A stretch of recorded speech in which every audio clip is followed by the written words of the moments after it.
Okay, well, we'll begin. Welcome back to school. I hope you had a good spring break, despite the Bruins getting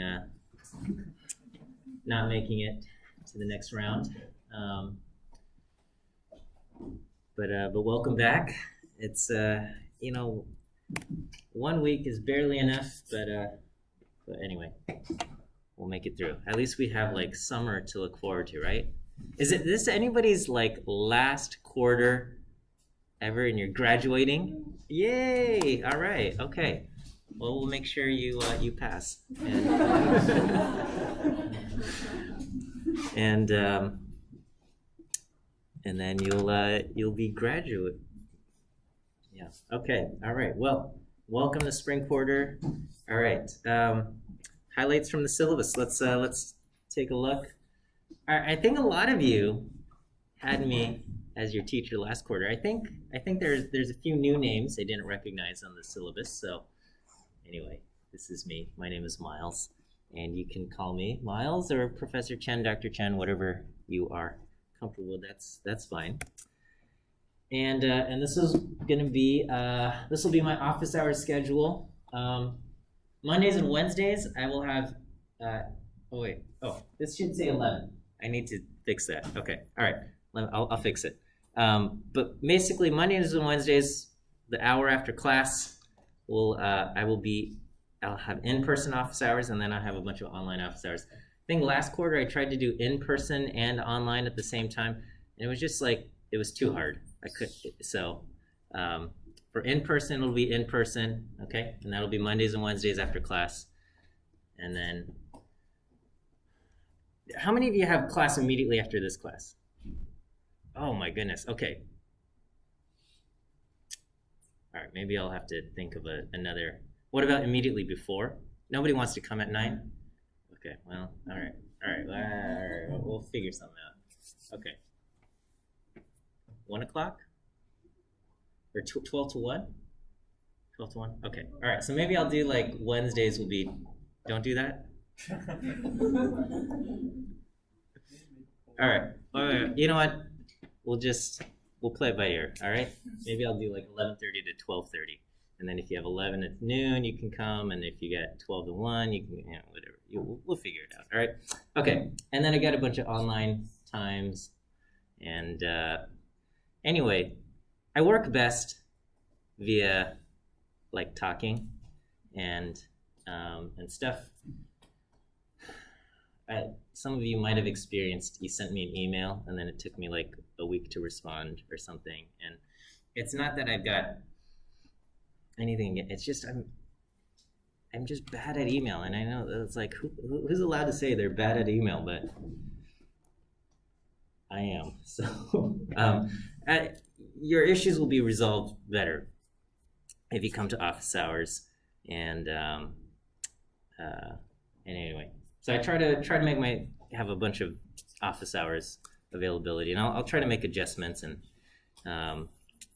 just to make sure you guys can come.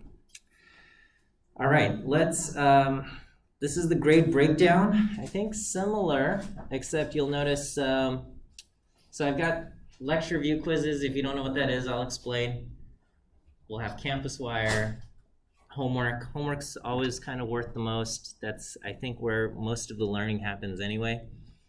Because I enjoy you guys coming to lecture, and I enjoy teaching and lecturing and all of this and preparing the notes. It's all fun, but it's always passive, right? You guys sit and you absorb, but when it's put to the test is during the homework and then on the exams. So we'll have 3 exams. We got 2 midterms this quarter, so that's always pros and cons to that. Each one's worth a little bit less, but you got more exams now, right?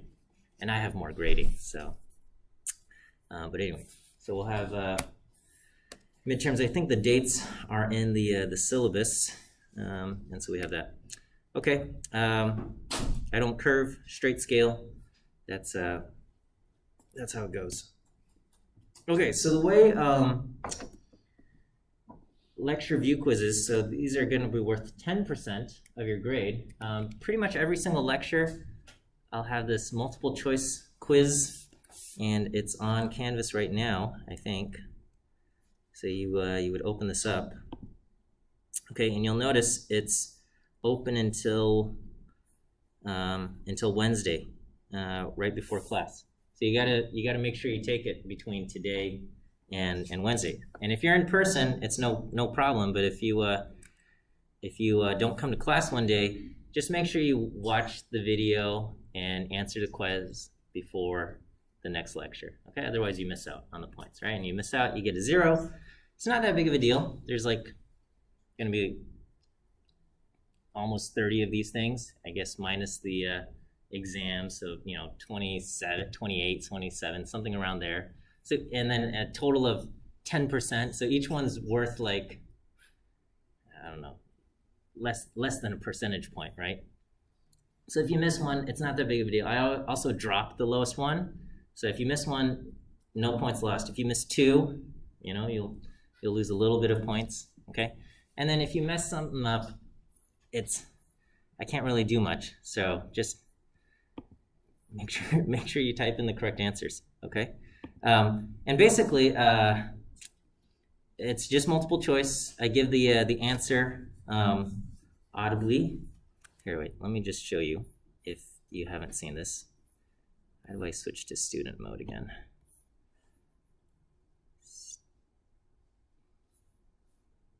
What is it? Oh, student, wow, I can't. My face is blocking. Okay, here it is. Okay, student view.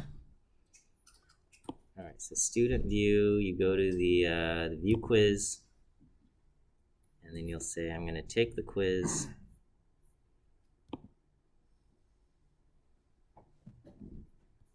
Okay, and today the first quiz answer is D. D as in dog. All right, and then I'll give you quiz answers 2 and 3. And then if it's like 10:45 and I haven't given you the other answers, just gently remind me, and I'll give you the answers. Okay, so the first one is D today, and I'll give you the other answers. Okay, you don't have to tell me when you're gonna miss class. All right, I just assume you're gonna watch the video, okay? And if you're gonna go on vacation, I mean, you shouldn't be going on vacation during spring quarter, but sometimes it happens, okay? Just do what you need to do to keep up, okay? Watch the videos. All right, your vacations should be planned for June, whatever, 12, 13, something after that. All right, homework. I'd make my homeworks due at 6 p.m. That's just a personal decision, and then if it's after that, you get 5 points off each hour. It's late, but it ends at midnight, and then they resume 6 p.m. the next day. Okay, and then if you need an extension, and if you got documentation, just submit your documentation with the homework. And if you don't have documentation and you just want to talk to me, ask for an extension, you can come to office hours. All right, just the one thing that annoys me a little bit, I don't know what the right word is, just if the homework's due at 6 p.m. and then somebody emails me at like 4 p.m. and just says I need an extension,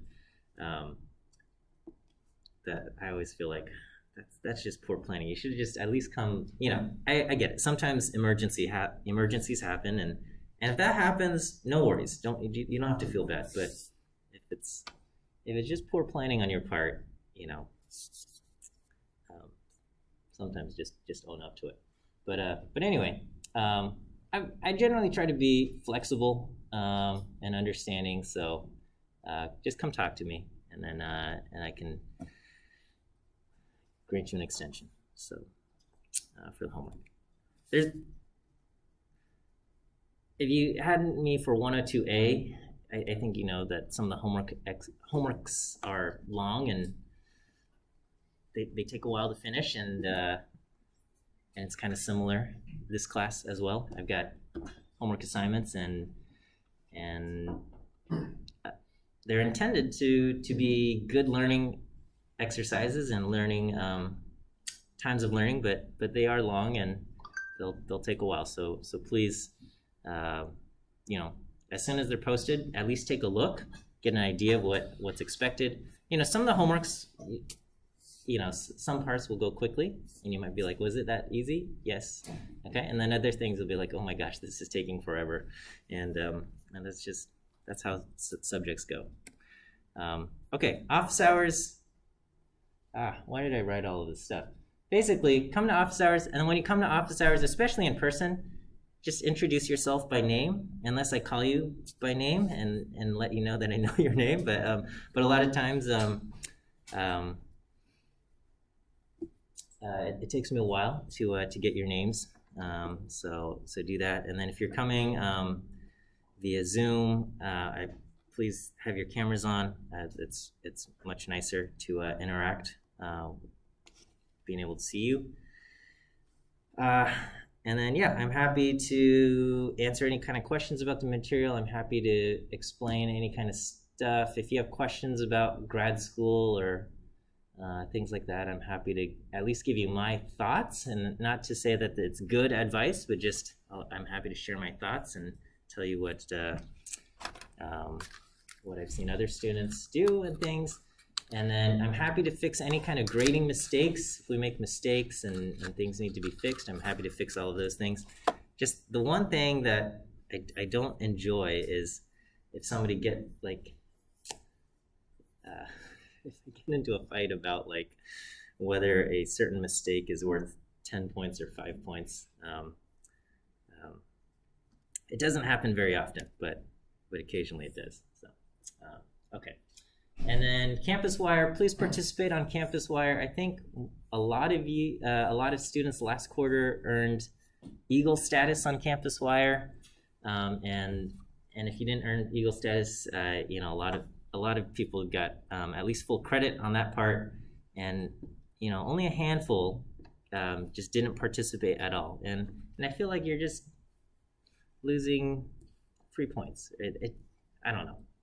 I understand that sometimes it's a little annoying or tedious to interact, but I think there's going to be genuine questions as you do the homework, and I would say turn to Campus Wire, and it should be a good resource to answer each other's questions. Now, one thing I do have to state this about Campus Wire, okay?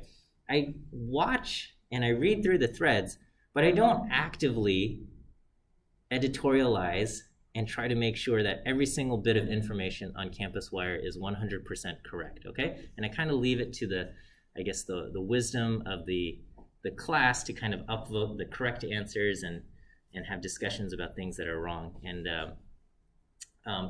it's, you know, just like anything you read on the internet, the information could be wrong, okay? You know, your classmates might post a wrong answer, and I don't take it upon myself to like read through and make sure that every single answer and every single, you know, thread that's on there is 100% correct. Okay, so there's no guarantee that the information on Campus Wire is going to be 100% correct, and you know, hopefully the class can kind of upvote and the correct responses there. But just be aware, right? Okay. And then there's also a DM function on Campus Wire. You can send me direct messages. Okay, let's talk about what this class is all about. And I always kind of refer to this Venn diagram of data science. We've got math and stats knowledge, hacking skills, or what I prefer coding skills, and substantive expertise. Okay, and as far as the stats major, we kind of give you a lot of stuff in this math and stats knowledge. That's going to be your 100 series, your probability, mathematical statistics, all of that stuff is going to go in here, and then obviously all of the prerequisites you had to take, you know, with your calculus and linear algebra falls into here. And then the 102 series and stats 20 and things like that, we give you a lot of coding prompts, and And so this class will really try to build up, I guess you'll see a bit of an overlap between your coding ability along with the math and stats knowledge. And so 100B is a prerequisite for this class, and we will incorporate some of the concepts that you've learned in your math and stats knowledge. And in the Venn diagram, it says it's machine learning, and certainly we will learn a lot of machine learning methods and algorithms and ideas, and we'll cover a little bit of just kind of some of the conceptual ideas underlying a lot of those things. Okay.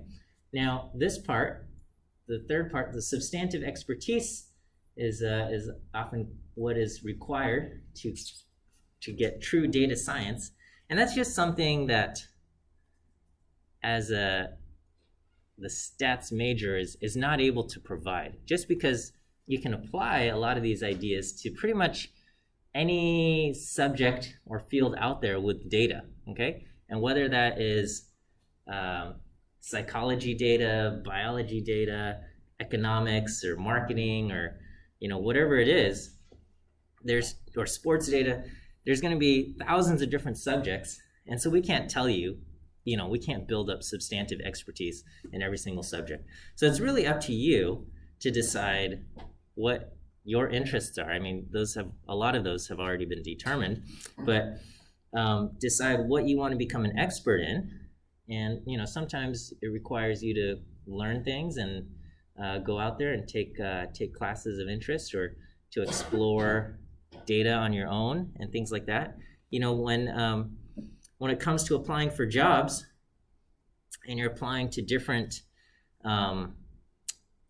companies and things like that, take a look at whatever field they're working in, right? And so if you're planning on applying for some finance company, you should definitely brush up on, financial knowledge stuff. Okay, if you want to work for a sports team and they're their front office doing sports analytics and things like that, obviously you need to become an expert in whatever sport you're dealing with. Okay, you can't just go in with no knowledge. And I think this is there's a lot of websites out there trying to make data science accessible to a lot of people, and I think that's great. But one thing I feel that a lot of these websites miss out on, or I see these advertisements that's like, become a machine learning expert in 10 weeks or something, like in 30 days or something, and I'm just like, I don't know about this. Okay.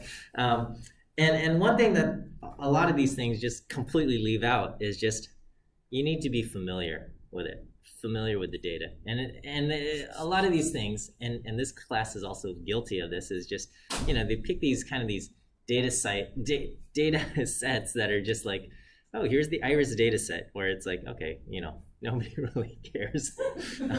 Or, here's the Titanic data, okay, what's your substantive expertise on Titanic? Well, I watched that movie and we saw a lot of people, the boat sink. So there's, you can't just do the Titanic data set and call yourself a machine learning expert, right? You you've got to learn something about the subject and think through it. Okay.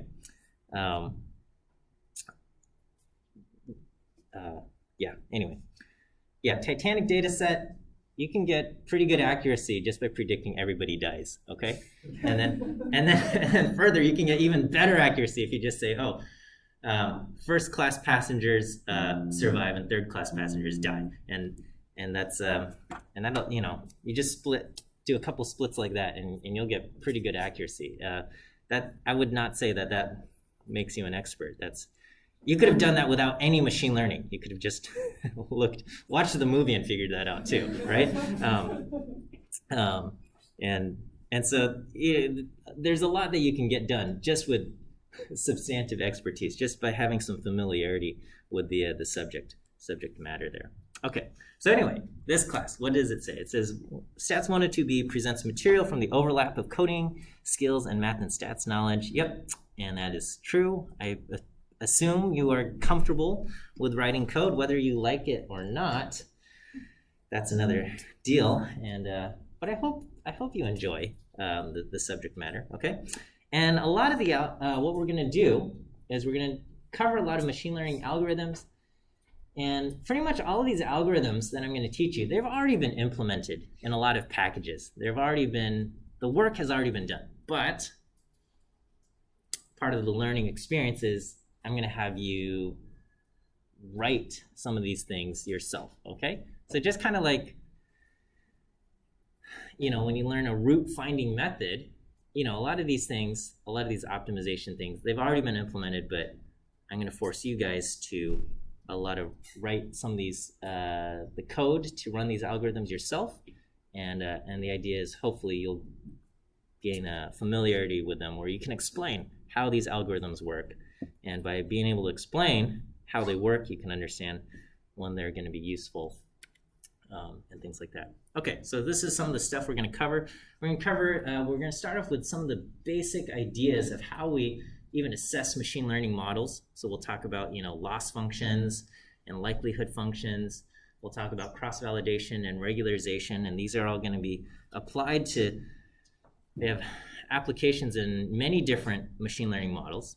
And then from there, we'll start implementing them. And we'll start off with linear regression, and you are already familiar with linear regression. You took 101A.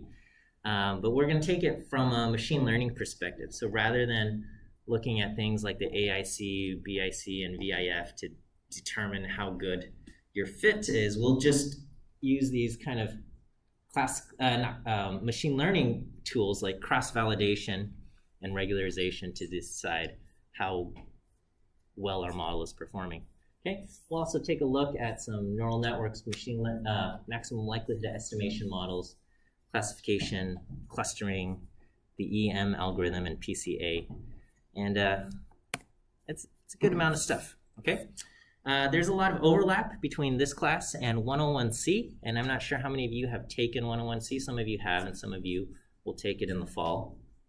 And I think you've learned a lot of machine learning algorithms in 101C, things like random forest and linear discriminant analysis and things like that. And so we'll cover a lot of similar topics, but in this class we'll focus a little bit more on how these algorithms are running rather than just plug in the data and you get this output, okay?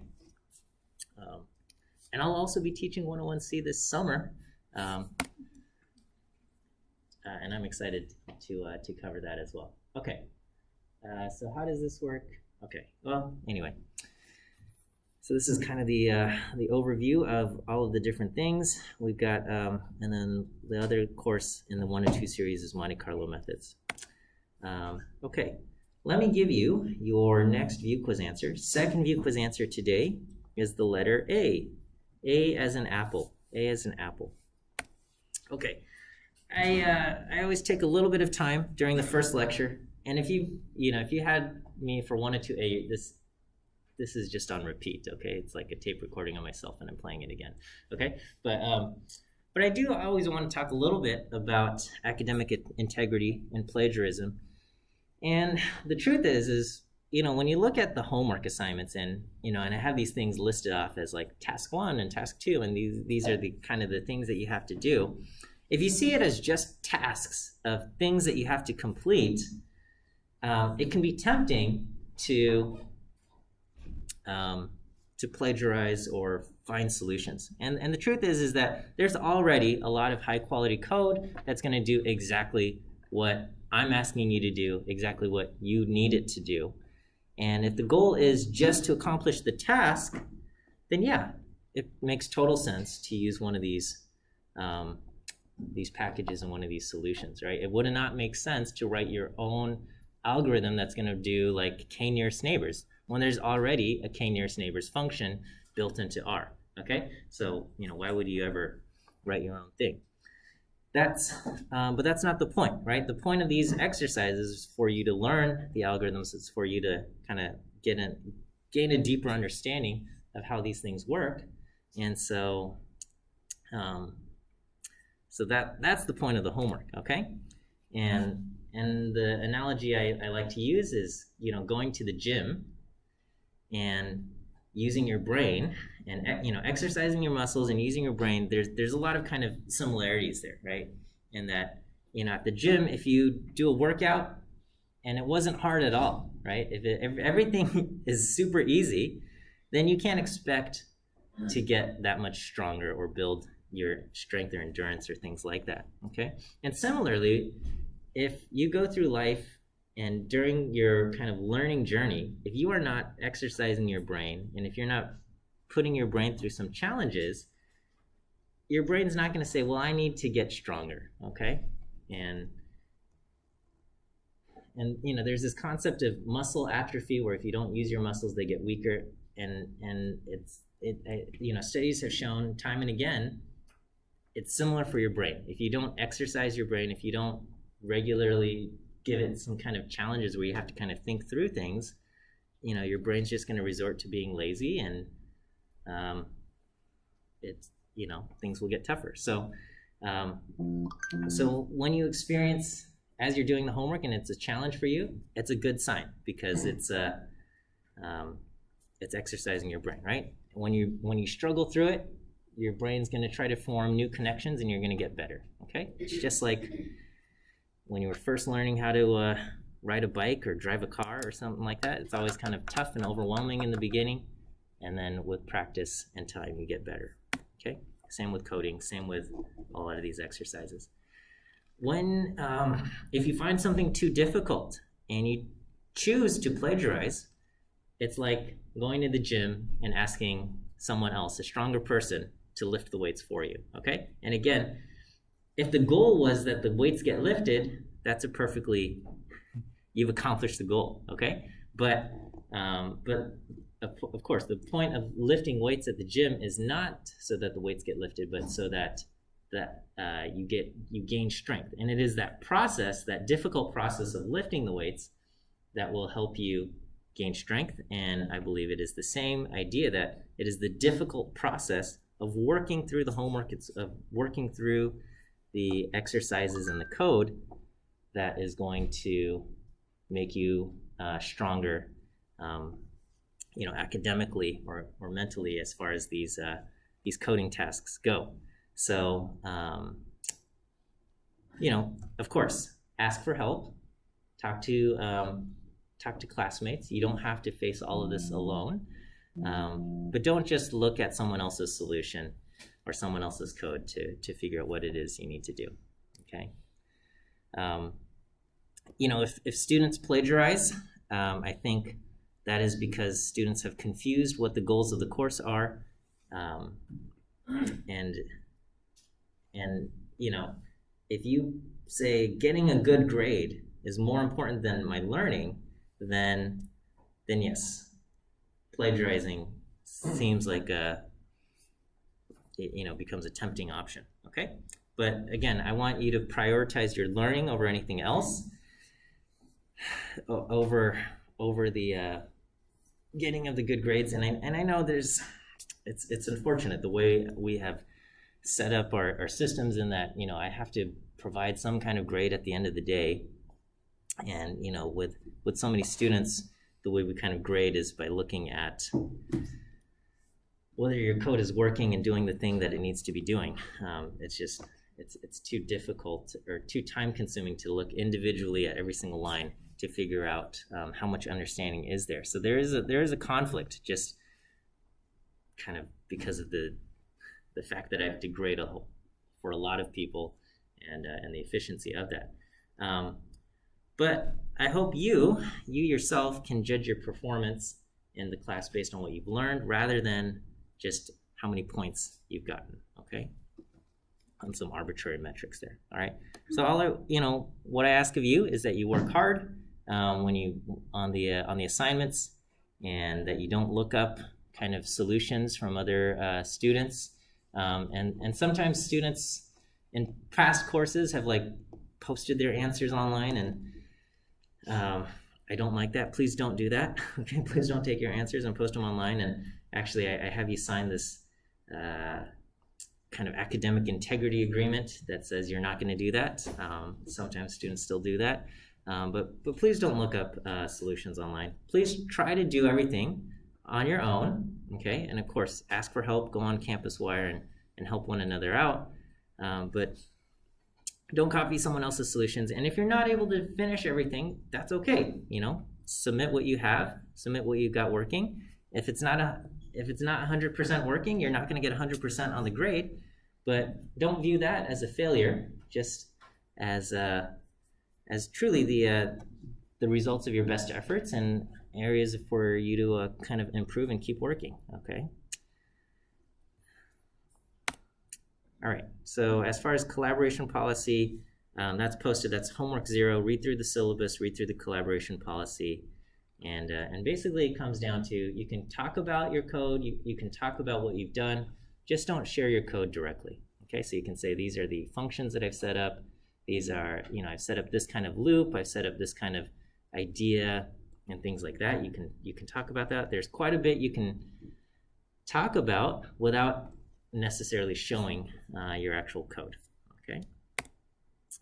And then as far as any kind of code that you see in any of my slides, that you can talk about, okay? So if I have code in my slides and things like that, or you've got just kind of some general coding question and it's not directly related to a homework problem, then you can post that and you can talk about how those things work. But yeah, just don't share your code answers. That's all. Okay. All right. And so let me give you the same spiel that I've given before. And so my apologies if you've already heard this, but I do like to say this because if there's one thing that I want you to learn in this class, I feel like this is more important than any of the algorithms and stuff that I can teach you, and that's truly that. Your grades, your academic achievements, and later on your professional achievements and your income and your salary and all of these things, your job title, those are the things that will not define you, okay? And I don't want you to lose sight of that, okay? You yourself as a person are valuable and important, and just on that, have you guys seen the movie Encanto? All right, well, anyway, there's a song. The oldest sister in the family, she's, the family has like these magical powers, okay? I don't know why I'm going off on this thing, right? But, so the oldest sister in the family, her magical power is super strength. And because of her super strength, she's able to basically do all kinds of tasks and jobs around the village. And anyway, she has this one song, Surface Pressure. Look it up. You can watch it, and it's really great. And there's this one line where she sings. Of course, I can't even remember the line, but it's all right. We're gonna take an aside, and we're gonna look up surface pressure. Well, let's look up what the lyrics. Okay. This is not the Billy Joel song. Okay, let's see. Encanto.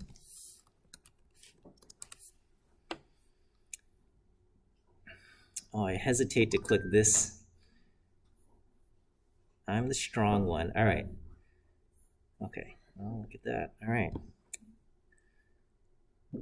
All right. So there's this one line here that kind of breaks my heart, but I think also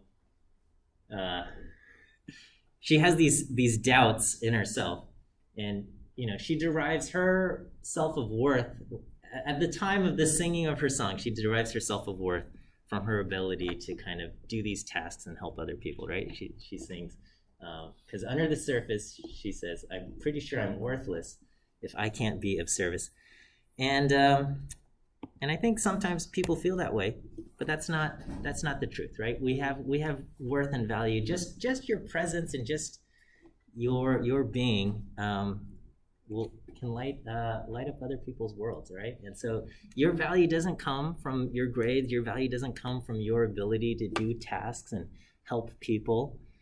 Sometimes we throw ourselves into our work because we feel like I've got to get this work done.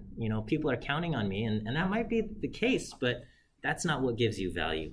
Okay, and so it feels good to get good grades. It feels good to do things for other people, and other people say, "Oh, hey, thank you."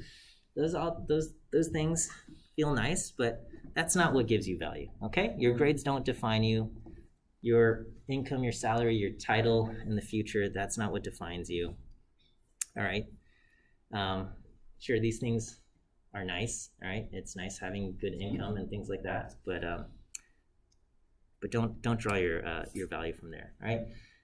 My own story had to. I struggled with this idea that my value came from my grades. In high school, I worked hard to get good grades, and I got into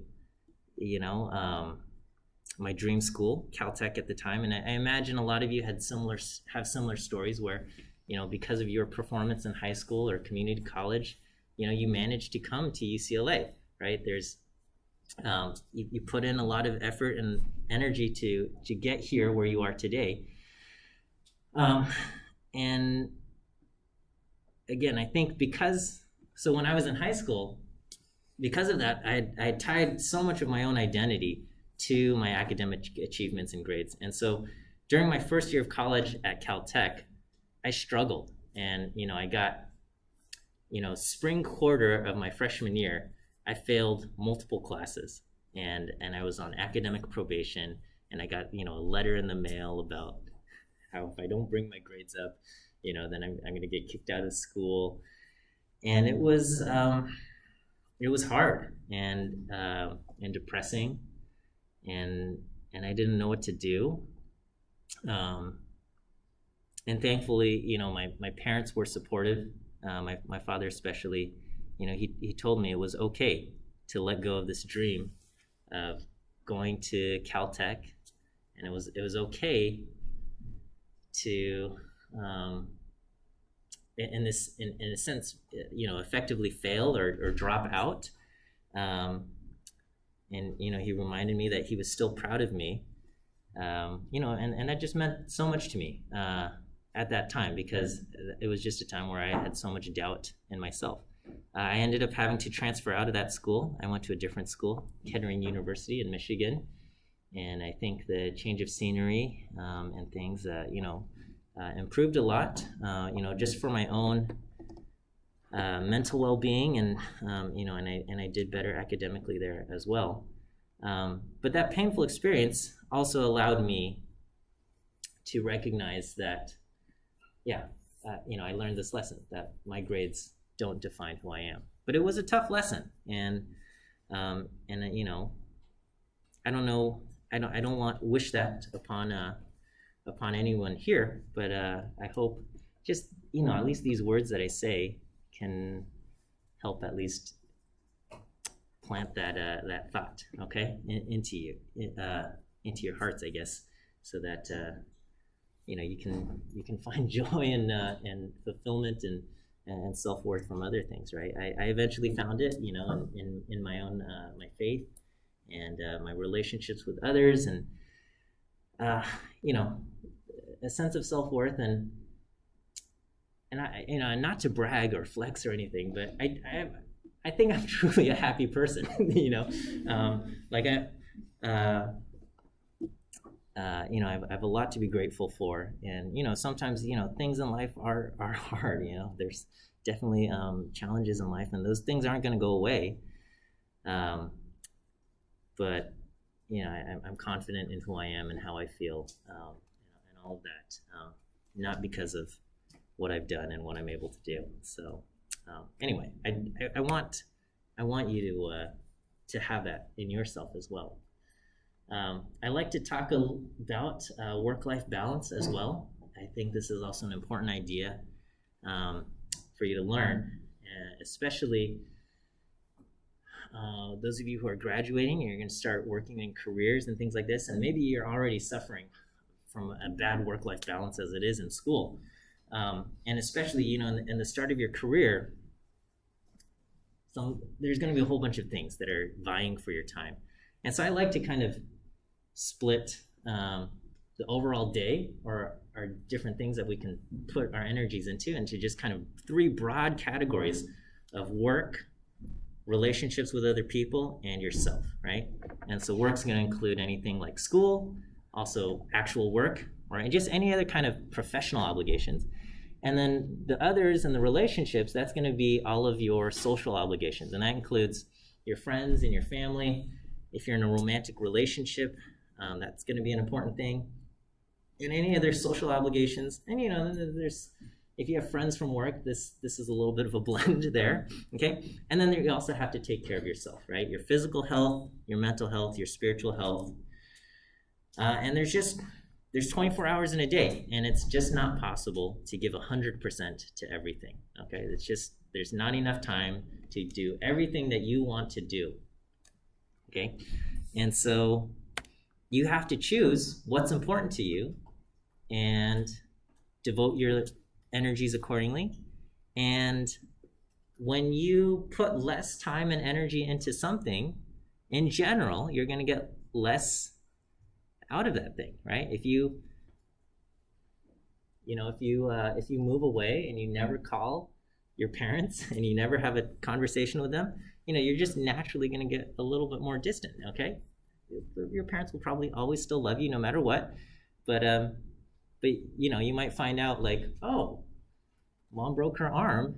Why didn't you ever tell me? Well, you never called, and it's not like they're trying to be mean or anything. It's just,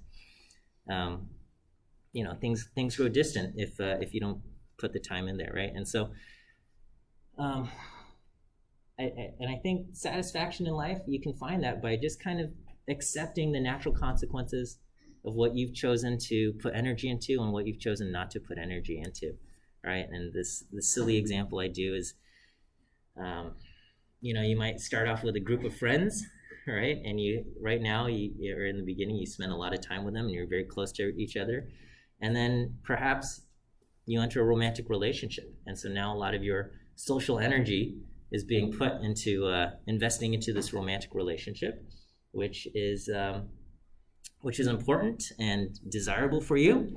But you're putting less time and energy into your original group of friends.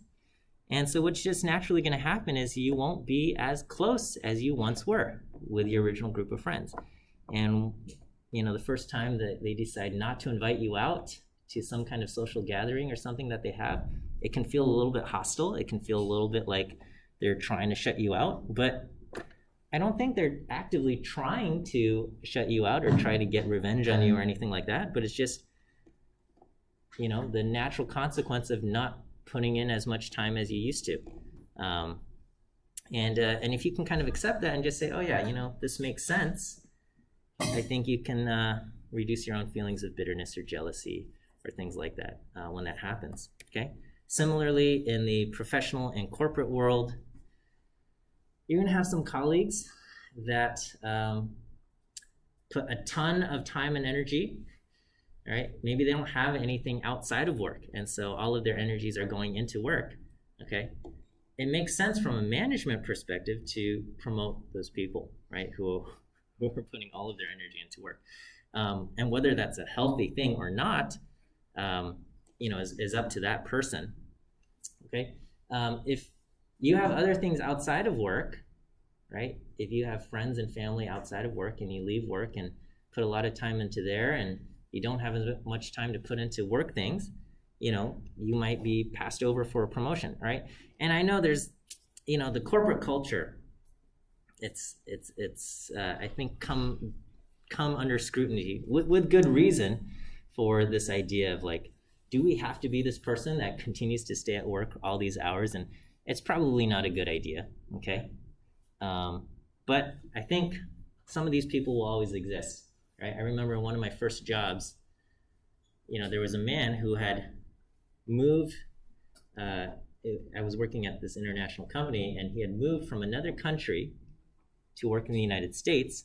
And so because when he moved here, he knew nobody, right? He had left everything, so he knew nobody, and so he basically spent his entire waking hours at work because he just didn't have anything outside of it. And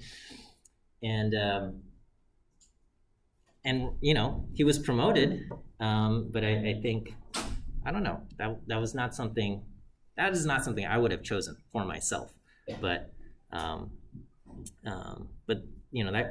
that does happen, and you'll likely have colleagues and coworkers who do things like that. Okay, so just be mindful of that. Oh, all right, I'm out of time here. Okay, let me give you your last view quiz answer. Last view quiz answer is the letter C. C as in cat. Okay, but basically all I want to say is you get to choose. You get to choose what's important to you. Invest your time accordingly, and don't forget to take care of yourself. Okay, take care of yourself. Make sure you get plenty of sleep. Make sure you do things that you enjoy and have fun. Don't burn yourself out. Okay.